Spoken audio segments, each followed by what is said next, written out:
Yeah, old school. That's what I'm talking about. Listen, this ain't for everybody. Some of y'all need to hear this. I know you're in the trenches fighting, but check it out. I'm gonna put it down like this so I can help the saints understand. Everything you're going through is all part of the master plan. Or what? You thought because you got saved everything was gonna be peaches and cream? You better wake up, son. Don't nothing come to a sleeper but a dream. Faith without works is dead. Read your Bible, you know what it says. He who don't work don't eat. Slackers don't get fed. Yeah, Jesus said, he who puts his hands to the plow looks back the same ain't fit. Some of y'all ain't been in the trenches 5 minutes and you about ready to quit. I ain't mad at ya, I'm just hitting you with the real. If you died for me and I was still tripping, now how you think that make you feel? Check this out, deep game, this here's deep. Some of y'all ain't sawing nothing but you started trying to reach. But unto him who is able to possess your fathers by his glory. Struggles might be part of your testimony, but it ain't the end of the story. Now the point is this was prophesied way back in the day. Choir, sing your hook right here and see if the church can relate. I know we can make it.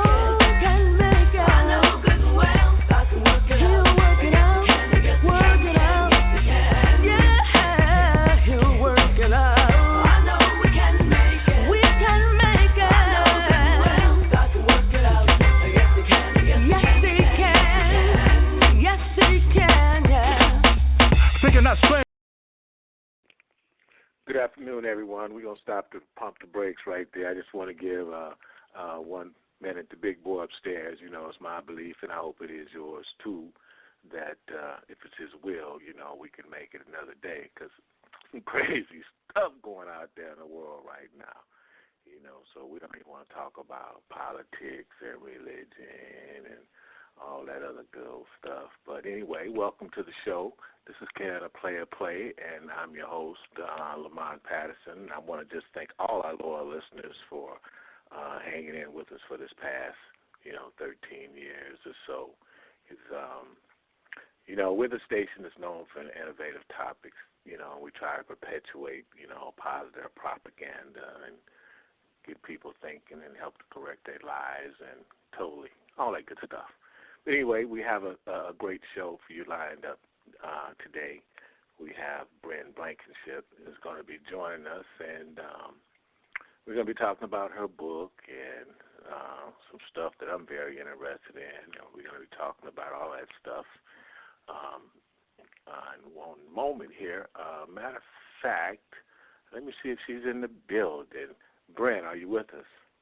I am. Hey, thank you so much for having me on today. And thank you so much for taking time out of your busy schedule to come through and share with us about your book and your fantastic career and all that good stuff. Great. I'm looking forward to it. Okay, ladies and gentlemen, Bryn Blankinship is with us, who's the author of The Limitless Soul. And we're going to be talking about Hypno-Regression case studies in the past, present, and future lives. Bren is the founder and executive director of the Braithe Center located in North Carolina. She's also a certified master hypnotherapist, an international instructor, and author. And, Bren, I'm going to let you kick in from there, because I can go on for a few minutes. And I got a question. Can anybody be hypnotized? If you're of sound mind and body, yes, you can be hypnotized. Oh, stop. I'm in trouble already. Golly, you could at least said a few more things before you said that first one. Well, the style of hypnosis that I do is transpersonal hypnotherapy, and you are taking yourself into that deeper state. So the hypnotherapist is guiding you and giving you instructions, but you're letting yourself let go, and you're going into that state. So if you can't focus or if you can't follow instructions or get comfortable with someone guiding you, then you may have a little difficulty with that. But most people do really well. Oh, thank you for giving me a little hope. I feel like if you were in my chair, you would do really well. You're so sweet. You all right. You all right already. Well, Bren, tell us, how did you become interested? Well, first of all, what is past life regression? Past life regression is where the client goes into a deeper state of awareness to explore the mysteries of their soul's incarnations. So So in that deeper state, they have access not only to current life memories, current life information about themselves, but they have access to information about all of their incarnations. You know, your mind at a deep level holds a memory of everything that you've ever experienced in your life. But it also holds memories at a soul level of every experience that your soul has ever had in its different incarnations. So most of those memories are stored away and we don't need to retrieve them.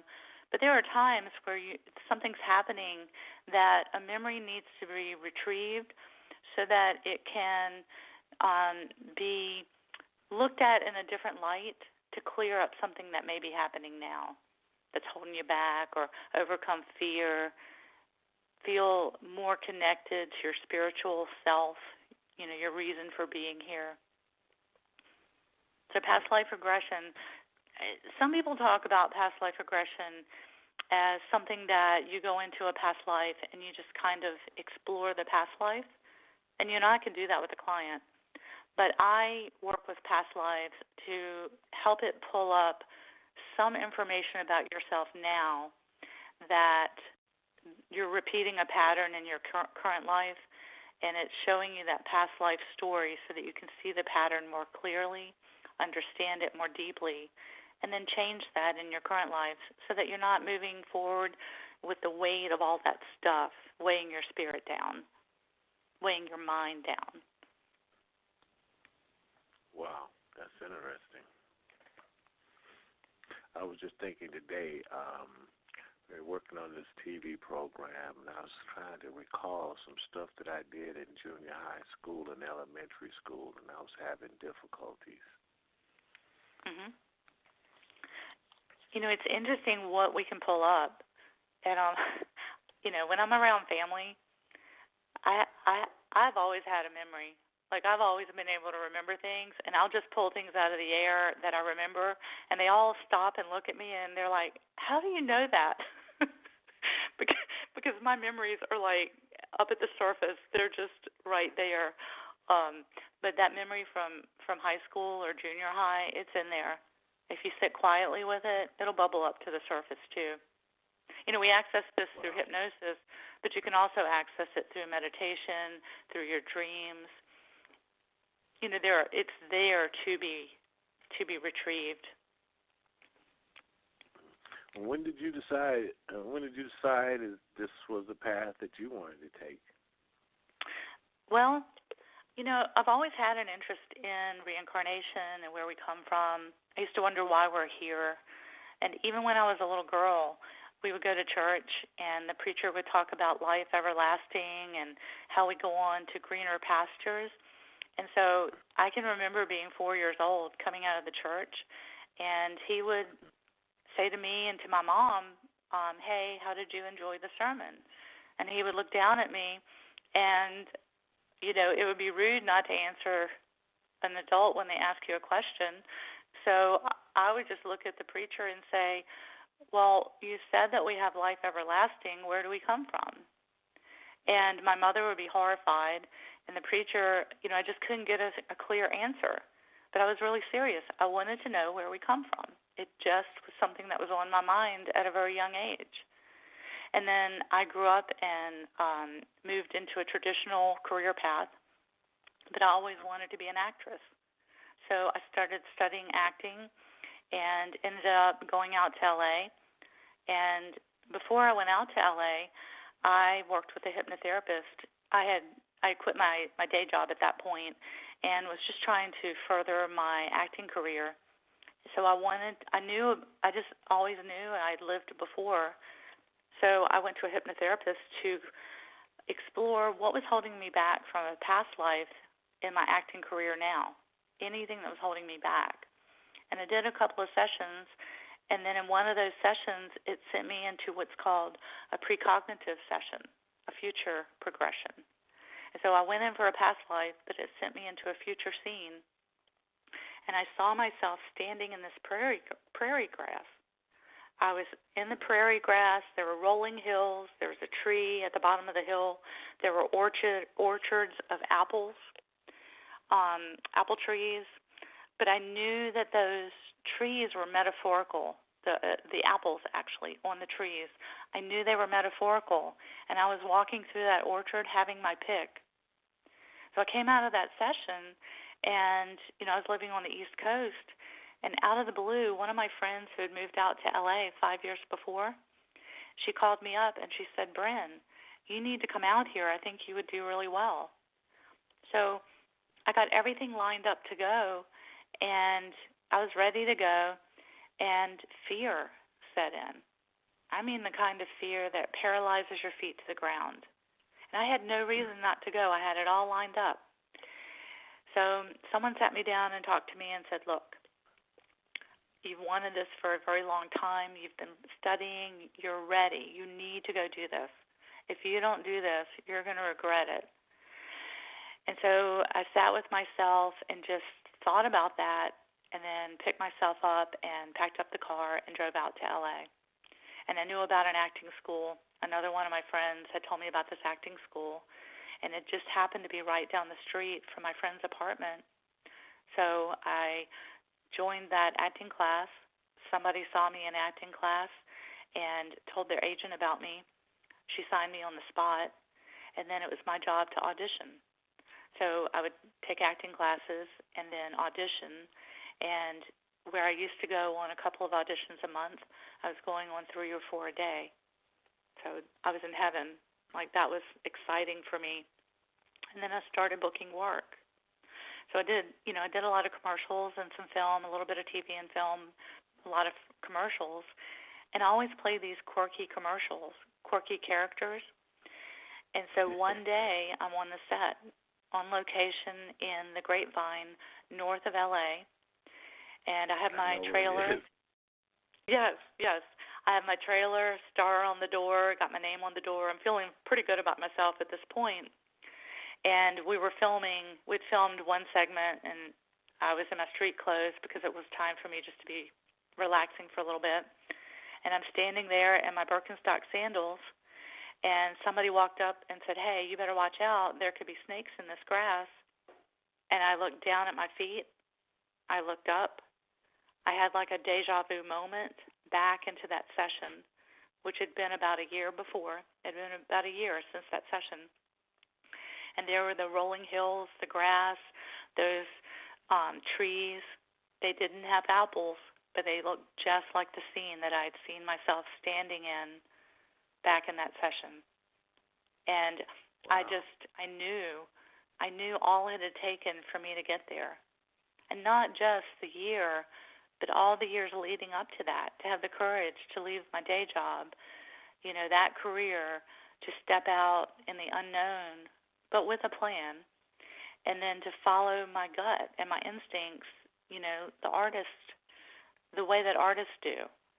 And then you have to learn, and you pick yourself up, and you overcome, and you get through it, and you get more clarity. So as I was out there for a couple of years, and then I decided I wanted to be behind the scenes and help others. If I could do that for me, what could I do for other people? So then I studied hypnosis, decided to come home, bring that home with me. And then I studied regression. So I would travel to wherever my teachers were. I would go to them and then bring that work home with me. So it was it wasn't a straight line getting to this part of the path. But as often the messages that come through these sessions are about, they will tell you that sometimes the long way is the short way. You have to follow your heart and your head together, and sometimes the long way gets you there faster, even though it's not a straight path. So I went on to study with Roger Wolger.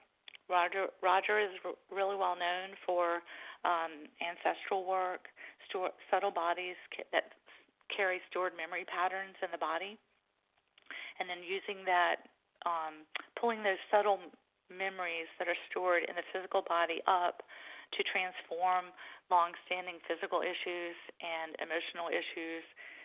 But then I learned about Michael Newton.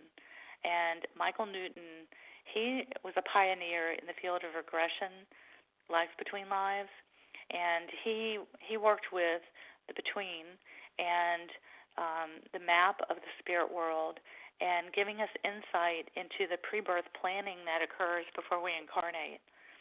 And I was on a study track with Roger Wolger and switched over with Michael Newton, helped Michael Newton start the Newton Institute, worked with him for many years on his board of directors, as well as an instructor. And then at some point I branched off, and I've been teaching my own courses for many years too. And then at some point I left the Newton Institute board to do more of this work for myself.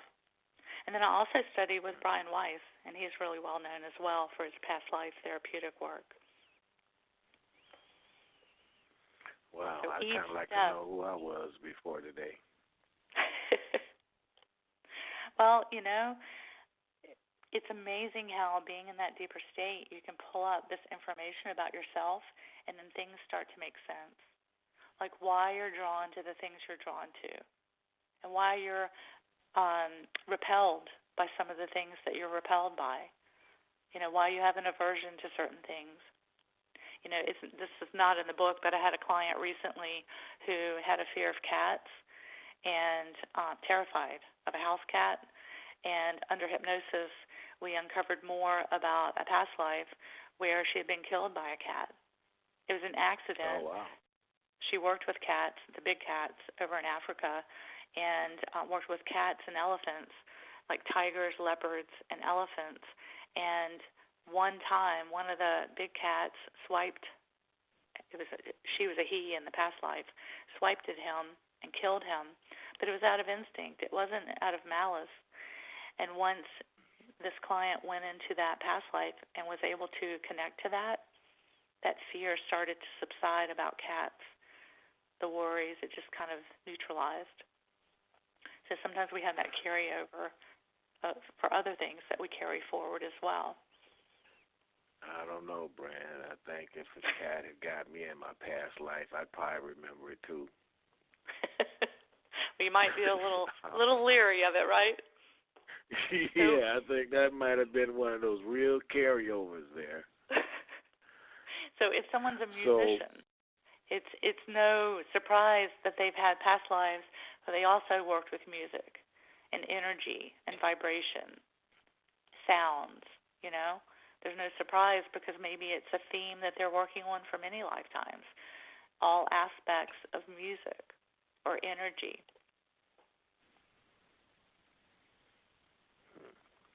Makes you think, doesn't it? Yeah, that's some heavy stuff, And you went from acting to regression. Yes. So right, my style of regression, soul expression, spiritual regression, is a technique that I've developed. And SESR is the acronym for that. And what this does is, in a deeper state of awareness, it allows you a magnification of your soul in your current mind and body. So it helps you tune into that deeper level of your soul with more clarity for messages, for guidance, but it also helps you to identify and review the past and the future simultaneously from the perspective of current life, with direct guidance from your soul and your spiritual team, so that you can move through your issues, identify negative patterns, and just move through your issues more clearly, more quickly, because you're having direct access to yourself. So I'm not reading you. I'm not a psychic reader. The client is in the chair reading themselves in that deeper state. And then they're having a clearer understanding of themselves, their attributes, their special gifts. Here's something that happens a lot too. When if you're a good people person, you might take that for granted because you're good at working with people. You might think everybody can do that, but they can't. Or if someone is a good cook, they might think, well, that's just everyday life. But everybody's not a good cook. So some of the things that people are really naturally good at, they discount because they're not recognizing that as a soul gift.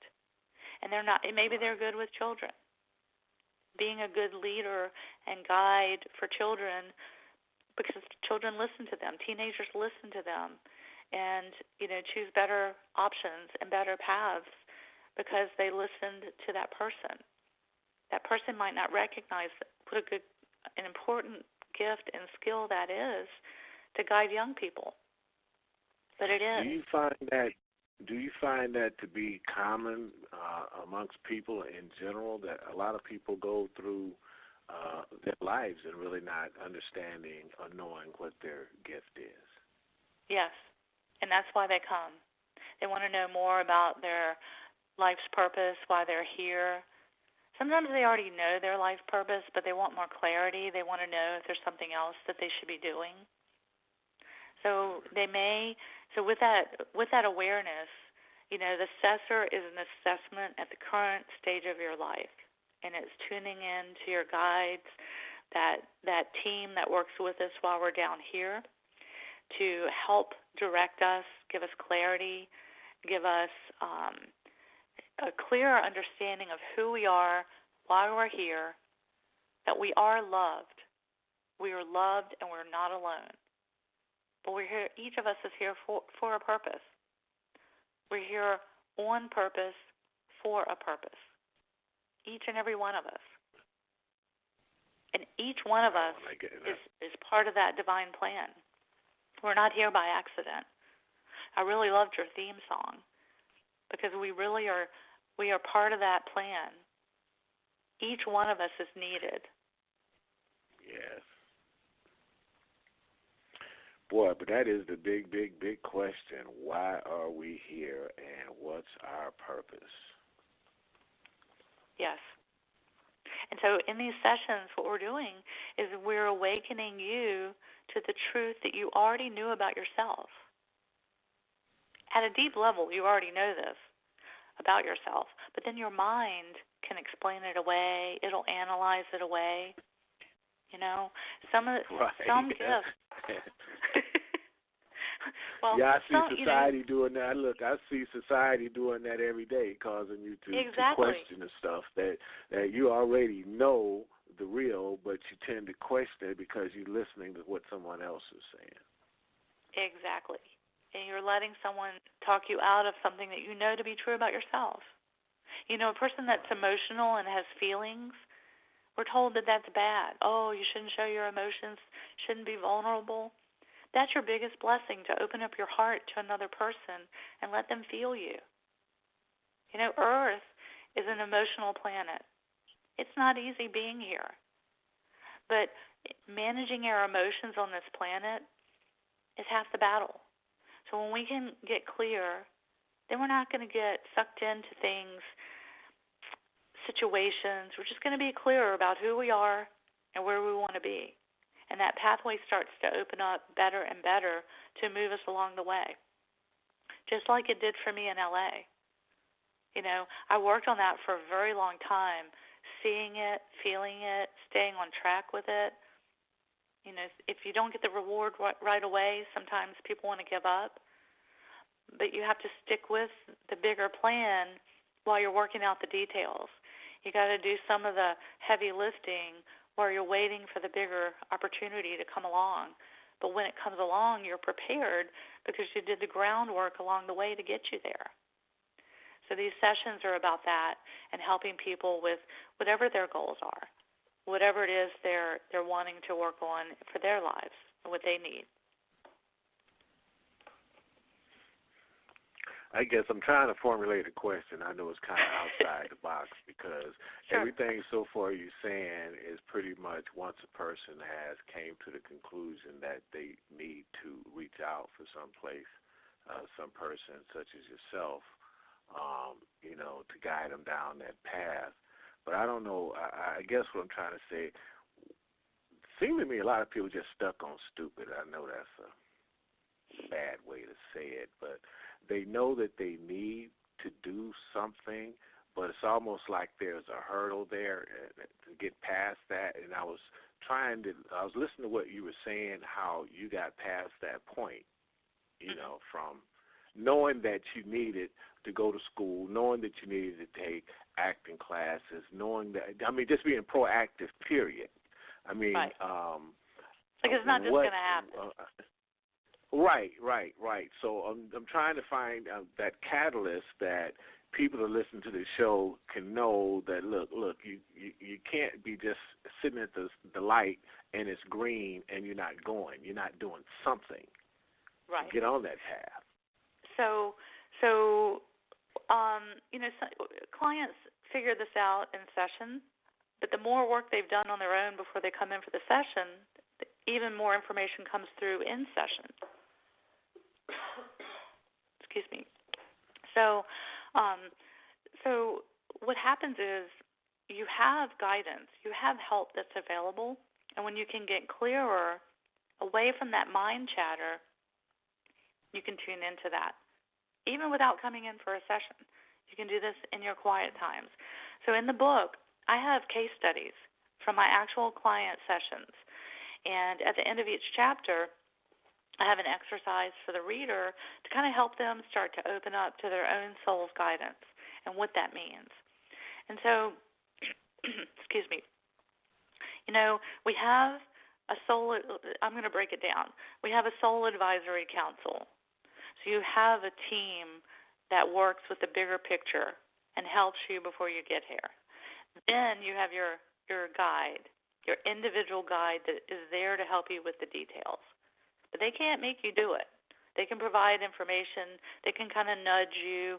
They can kind of, help. They can guide you in the right direction, but they can't make you do it, and you pick up what you need to pick up in a situation.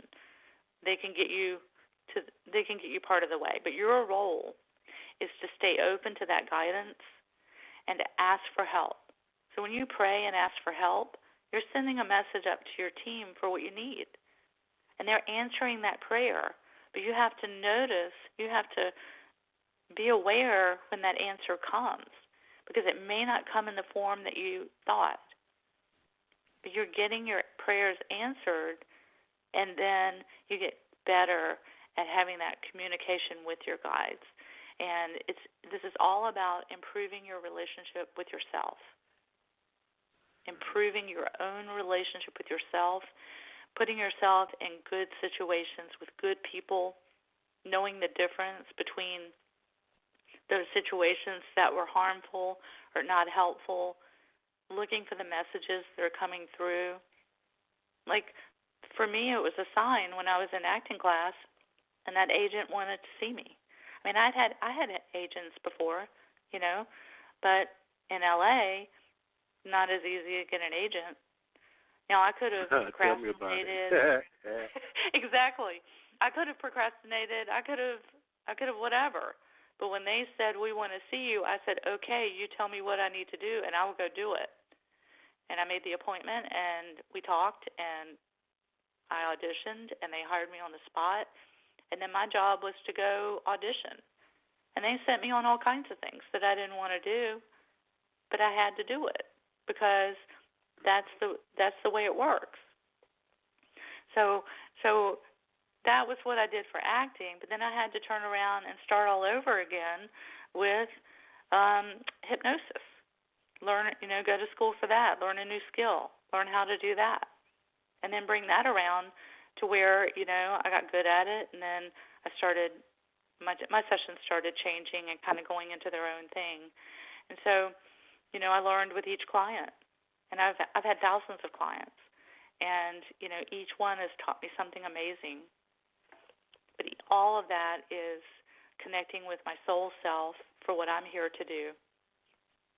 So clients can... Go ahead. I was just going to ask you, and do you feel this is it, or what else is next for you, or this just? Well, I guess moving into the writing, for me it started. I went from a hypnotherapist doing sessions to teaching, and then I started teaching internationally, and then I'd written a couple of chapters. I have a chapter in Michael Newton's book and a chapter in Brian Weiss's book, but then it was time for me to write my own book. So I would say that moving into that area is opening up more and more with the writing. I know you had mentioned Michael Newton a couple times. Was he one of your teachers, one of your instructors? Yes, he was one of my. I consider Michael Newton passed a couple of years ago, and I consider him a dear friend, and just more than a teacher, he just was such a wonderful person, and the work that he introduced to this field and to the general public through his books just helped open up people to understanding more about the pre-planning that happens before we get here. Everything is by design. It's not random that we're here. We're not random beings just running around the planet like chaotically. There really is a plan. And when you can get clearer, you can understand more about your place in the world and why you're here. And then other people are learning more about why they're here. And then they're opening up to that deeper part of themselves. And doing this helps to overcome worry and fear. Helps you be more in the present moment, more open to opportunity. It lifts the weight of that heaviness off of your spirit and helps you learn to listen because you're co-creating with your soul's guidance. Bringing in that soul energy, you're co-creating with that spiritual part of yourself. So there's more trust, there's more faith. Does that make sense? It just sounds like peace in general. Yes. When you have the perspective of past life, it helps you know that you've done this before. So you don't worry about those little things. Yes, we have to make money. We have to put a roof over our head, food on the table, all of that. But when you can step back from the bigger plan, you can see that you've done this before. You're doing it now. So you can maybe enjoy it a little bit more, relax, have a little bit more peace as you do it, and not stress out about every single little thing. It's not easy to do, is it? No, Bren, it's kind of scary. It's kind of scary, Bren, because I've had some outlandish thoughts, boy. It's like I say, wow. I wonder in my past life, did I get assassinated because of my political views? And then that was Possibly. a crazy thought. And I said, well, man, I might have been a cowboy Indian chief because I like horses and all kind of crazy stuff. So I've had some thoughts that crossed my mind and said, okay, maybe this is why I'm doing what I'm doing today. Yes, and maybe this is a safer way to do it. Instead of getting assassinated, right? Yeah. You know what? I've been always kind of afraid for some reason to be hypnotized. Well, that's understandable. But I understand that a lot. But I understand that a lot of actors that I've talked to, they've kind of had classes. But I know there's just a fear for some people. Yes. Well, I guess because of television. Exactly. I guess because of television, when you hypnotize somebody and then somebody starts acting like a duck on stage. Right. Now, that's stage or barking hypnosis. or something. That is stage hypnosis, and that is real. Those people are in a trance.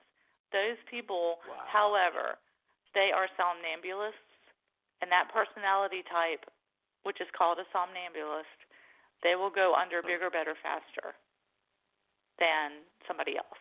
So they know that they're for a stage show. They know the purpose is to have fun and entertainment. That's different than when you're coming in for this kind of a session. But I have worked with actors, directors. Yeah. It's understandable that people would be afraid of that. Yeah. But they also aren't going to make you do something that you don't want to do. Like you want to have fun, you want to bark like a dog, cluck like a chicken, because it's all in good fun. I got some crazy good friends. Did you see Lamont last night quacking like a duck? What was that? I can see my friends now. I say, did you see Lamont last night quacking like a duck? Well, when people call me up and ask me if I do that, I explain that I'm not that kind of a hypnotherapist. I don't make my clients do that. Okay. Unless they want to. Right. Well, listen, let me say this real quick, Brent. Sorry. For those that just joined the show, we're talking to Bren Blankinship, and I see the switchboard lit up. I mean, if you have any questions or would like to chime in and ask something or speak on something, don't be afraid. Just press number 1 on your phone. Let us know that you're there, and we'll be glad to let you join in and ask your questions. And you might find out who you used to be, who you might be today, and might even find out who you might be tomorrow. So just press number 1 on your phone and let us know you're there. Thank you. All right, Brent. Just had to put that out there. Well, I was going to ask you, would you like me to talk we got a little? Somebody. Oh, okay. Oh, yeah. Let me see who this is. 702, you're on. Yeah, this is Keith Davis. How you doing? I'm doing good, hey. Mr. Davis. How are you? Thank you. I'm doing good. Hey, the conversation is very unique, and what I'm getting out of this is just like being in the universe. You know, what you think, you know, is really what comes out of it. If you just keep it moving and life just keeps going.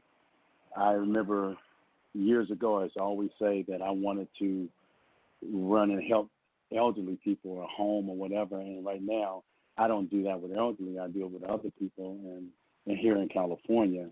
And what I thought back then is what I'm doing now. And I even thought about one day being a millionaire. And I think that will happen one day before I leave here. But I think your conversation is great. It's right on.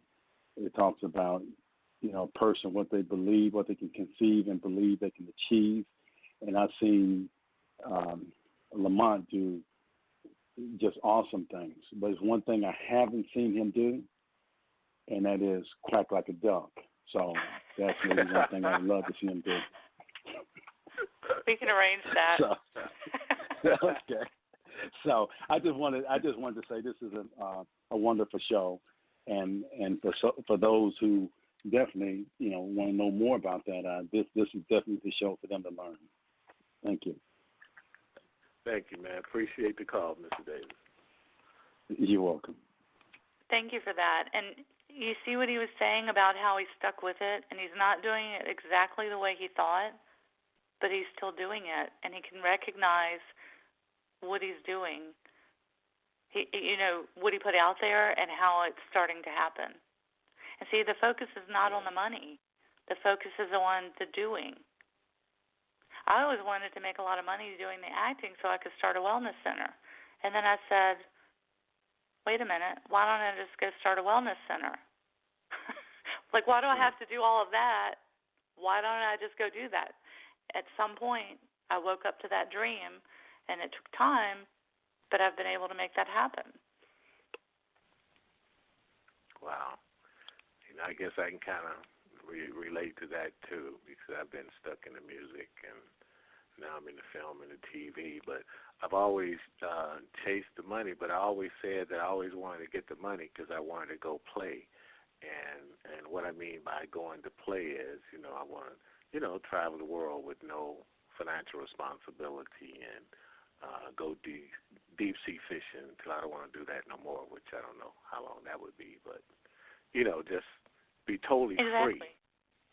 Because you have that freedom. When you have that financial freedom, you can go do that and play. But when you can get into that mindset and feel freer, even though you don't have the money yet, when you can lighten your mindset, you can focus on your goals. When you're down, weighed down by worry and fear and shame and guilt, and those are heavy emotions.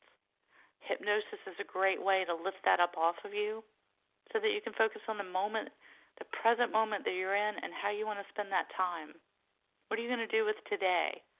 How can you get the most out of today and bring yourself the most joy? And still be responsible to all the people in your life that you need to be responsible to. Wow, that's hip, too. That's great stuff, too. So tell our listeners, Bren, where they can go get your book and stuff. Well, my book, The Limitless Soul, is available on Amazon, and it just came out last month, and it is a #1 hit on Amazon, #1 hot new release, so I'm very excited about that. And congrats. Thank you. It is really doing well, and you can connect with me through my website, BrynBlankinship.com, BrynBlankinship.com. And if you come out this way, we'll take you deep sea fishing. I'm on the East Coast, down in North Carolina. Not all the listeners, but you, Lamont, if you want to come out. Okay, well, be careful what you ask for, because I'm that's loving a big boat. fishing. You know, we'll work it out. Hey, look, I love some fishing, so be careful on that one. So, Bren, when people finish, I know, we were talking a little bit about people being nervous or something, to be hypnotized, though. But when people come to your sessions, how do you calm them down or, ease their fear? Well, it's normal. It's usually one of two things. They're nervous to be hypnotized, or they're nervous or excited about what's going to come through in the session. So we'll use music. We use my voice, progressive relaxation, breathing. We use various techniques to guide the client into that deeper state, because being too excited or anticipating too much of what's going to happen, that can get in the way of just allowing that clear connection. And there's nothing to be afraid of. Your mind's not going to reveal to you anything that you're not ready to accept. In fact, it's quite the opposite. You're being guided to have these sessions at this time in your life because there's something that it's time for you to awaken to about yourself, to be reminded of or know about. One of the case studies in the book is called The Gifts Brought With You. And, many of my clients talk about this, but this one particular client, she described it so wonderfully, that we come in with this invisible suit when we're born that's tailored just for you. And it's going to have in it what you're going to need for that lifetime. And, our Soul Advisory Council, our guides, they help us to create this suit, which she described as the birthday suit. And it's that invisible suit with all of your attributes, your memories sewn into that suit that joins with the body, and then it's there, and those memories are able to be accessed when it's time, as we move along our path. Those different pieces are available to us when we need them. And in that session, she was told that her gift is joy. She brings joy to those around her. And this is a really dark time, or dark might not be the right word, but a dense time, chaotic time in our period on Earth for many people. And just by talking to her, she lifts them up, and she has compassion. Those are her gifts. And in a past life, she didn't speak up, and someone that she cared about died. And so this time, that person is back in her life, and she's here to speak up. She doesn't, in the past life, we don't know what would have happened had she spoken up. Okay. But because she didn't speak up for the person that she loved, he died, and then she died from guilt. She pretty much just went off and withered away because she knew that she had the opportunity to possibly save him. But even in that situation, her guides told her, you don't know if it would have saved his life or not, but you didn't try. So she's learning to get over that and speak up more in situations, but she's here to bring joy and compassion. And so, that's what I mean about gifts. People don't recognize how important that is. How many times have you had a bad day and someone in the checkout line said something to you that just lifted your day? Or maybe you were in the checkout line at the grocery store and you could see that clerk was having a hard time and people were picking on them, telling them to hurry up. And you take a moment and you say, you just take your time, and you smile at them. That changes the whole rest of their day. It just shifts the energy. I usually say something silly to them to make them laugh. Yeah. They'll look at me and say, "He didn't just say that, did he?" You know what I mean? Exactly. I think it's something just way out there, something really stupid, and then they say, "Did you just say that?" But it'll make them laugh, and that's right there. You can see it changes their little mood because they just got through cussing somebody out. Exactly. And people are impatient, and I get it. You got places to be, but don't take out your stuff on other people. Right. But, those are the ways. And these sessions, they're helping to empower the client. They're helping to empower them to build confidence, to trust themselves. It's a little spiritual recharge that takes place in the session, and I call it a soul recalibration. You're aligning more with your soul to overcome that fear and remember who you are and why you're here. And all souls are important. All souls are equal. There are no small souls. Now, here when we incarnate, we have different roles and different monetary levels and all of those things, and we judge people and all of that. But when we're not in these bodies, there's more equality. There's just a beautiful existence. And there's a lot of activity that takes place in the spirit world. We have jobs over there, too. We don't just sit around doing nothing. We have things to do, places to go, but it's all part of that bigger plan. We're all cosmically connected. And which a lot of people need to plug into because their souls and their spirits aren't quiet. Right. They're not settled. There's another story in the book. It's called Taking the Path of Contemplation. And this was a story about a young man who his younger brother was killed in a horse accident. Right off the top of my head, I don't remember what time period this was, but I think it was the 1600s.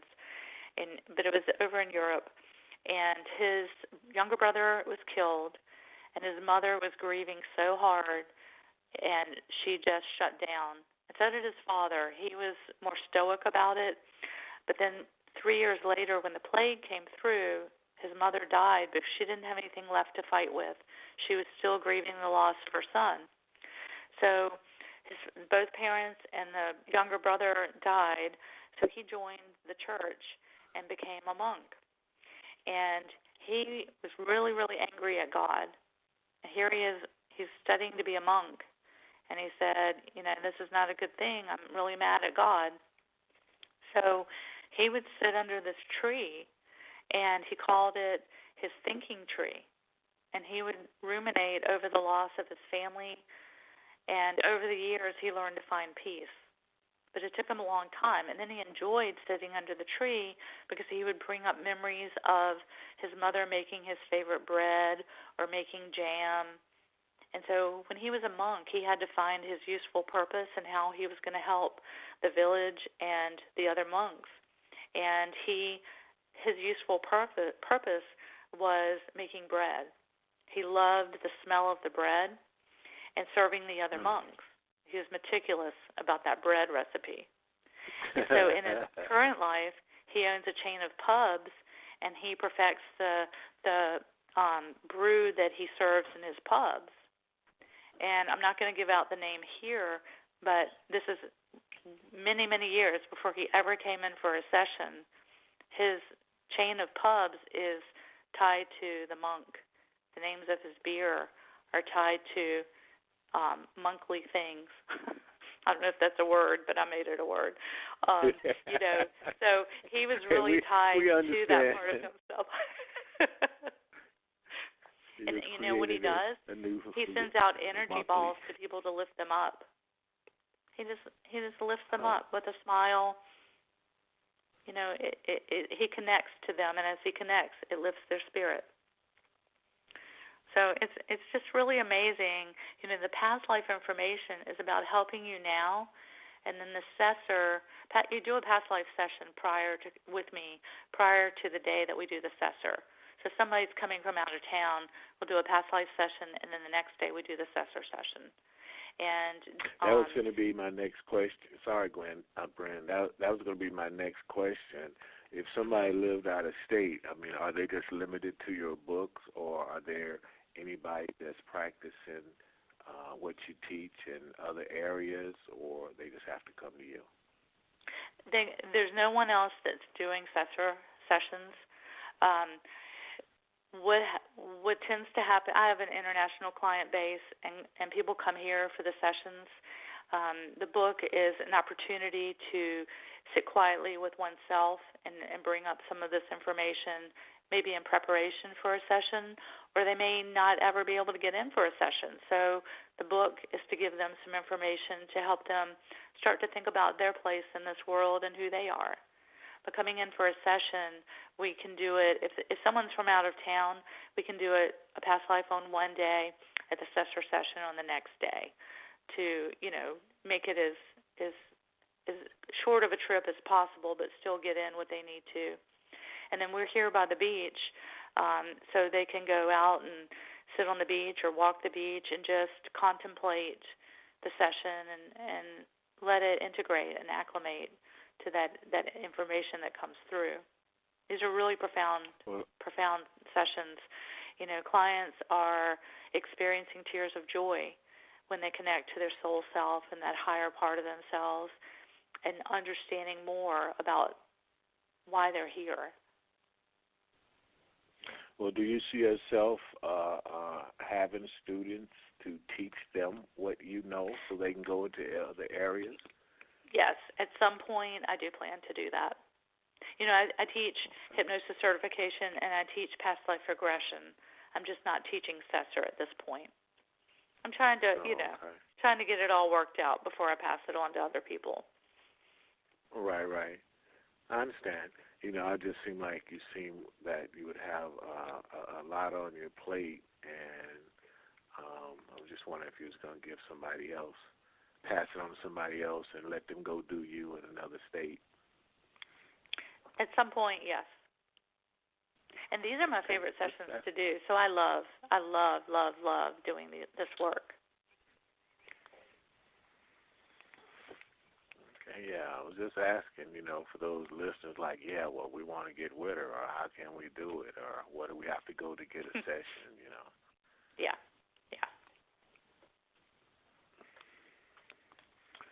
That works for me. I know when I come to get my session, I can go fishing. That's right. Maybe you were a fisherman in a past life. It explains why you enjoy that so. You know, I fought so hard, man. True story. I fought so hard against that. You know, some friends of mine, they kept saying, "Come on, man, let's go fishing." I said, "Man, I don't want to do that mess. That's what old men do. I don't want to go fishing." I mean, I literally fought that for months, and finally one day, you know, I gave in and went out with the guys and rented a fishing pole. And after that day, I think I was sprung after that day. So within a week, I had 3 or 4 fishing poles. You know, within a month, I had another 10 fishing poles, and it's been crazy ever since then. So. Well, I grew up with an uncle who had a big fishing boat, and he used to go out in Eastern Shore and take that boat out, and we would go down and visit, and he would catch bluefish and tuna. He loved it. Well, I think what I really found out, you know, it's not so much just catching fish per se. I do like catching more so than fishing. You know, there is a difference.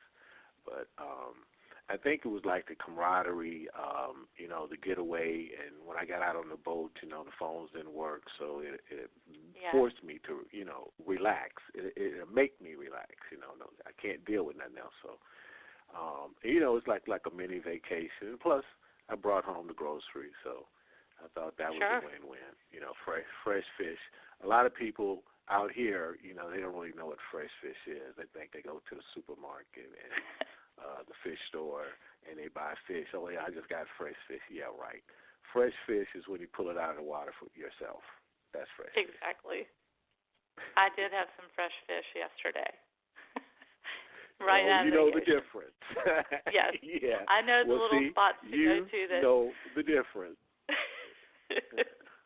Yep. I love it. I love it. difference. And you need that chance to recharge and not feel guilty about it. Because we need these things as humans to recharge our spirit, to lift us up so that we can go back and do the stuff that we need to do for the day-to-day. The past life is not about being stuck in the past, but it's about seeing patterns that we're carrying forward. And usually we think about that as negative patterns. But there are also positive patterns that we're carrying forward, and sometimes we have to go back and be reminded of those, to bring those forward, to support us now, to lift us up now. So this is about developing your connection to your soul's guidance, to your intuition. I was going to say we're down to the last 3 minutes of the show, but can you tell us anything, an exercise our listeners can do real quickly to even get into a quiet moment? Yeah. So when we're thinking about the monk, there's a meditation at the end of that chapter. It's the tree meditation. Find a tree at your house, near your office, in a park, wherever you are. Find a quiet little spot in nature and find a tree. Sit with your back up against that tree. Close your eyes. Make sure you're in a safe spot. But really connect to the tree. Feel it. Let it connect to you. Let the tree absorb your stress. Let the earth beneath your body absorb the stress and let yourself feel lifted up. I was reading something today that said that trees are our lungs and that we used to communicate with trees. I think Rich Martini, he's a friend of mine out in L.A., I think he's the one that posted that actually, and how the tree, we would connect with it and breathe in the energy of the tree. And that's what that meditation is about, helping you to connect and clear the chatter. The way in is not through the head, it's through the heart. Clear the head and let that align with your heart, and then you'll be in a clearer place to move forward and to listen. Listen to the messages coming through that deeper part of yourself. Your soul knows what you need and is going to send you what you need to guide you where you need to be. When you can learn to listen, you can save yourself a lot of time, a lot of energy. Right. Thank you so much for that, Bren. Thank you for joining us today. And we're going to continue to follow you, and I'll let you know when I'm coming your way. Yes. Thanks, Lamont. Thanks so much for having me on the show. Thanks to all the listeners. And there's a studio here, Wilmington, North Carolina. There's a studio. So if you make it out here, they call it Hollywood East. If you make it out here, look me up. I'd love to see you. Will do. Thank you so much, Brent. Thanks. Guess what? Your time is up. Guess what? Your time is up. Guess what? Your time is up. Guess what? Your time is up. Guess what? Your kingdom. Guess what? Your time is up. Your kingdom. Guess what? Your time is up. Your kingdom. Guess what? Your time is up. Your kingdom. Guess what? Your time is up. Not by power, not by might, but by my spirit, said the Lord. You must free my Israelites. I'm standing by the door. And I know what you've been doing. You've done my people wrong. 400 years they've lived in fear, and I'll come to make them strong. Babylon, your kingdom. Your time is over. kingdom. It must come down. Your kingdom. It must come down. Your kingdom. It must come down. On this rock I build my church. All power belong to me. Where were you when I hung the stars? Oh, Satan, you've got to flee. I split the Red Sea open, turned water into wine, made the dumb to talk and the lame to walk, and gave eyesight to the blind. And your kingdom, it must come down. Your kingdom, it must come down. Your kingdom.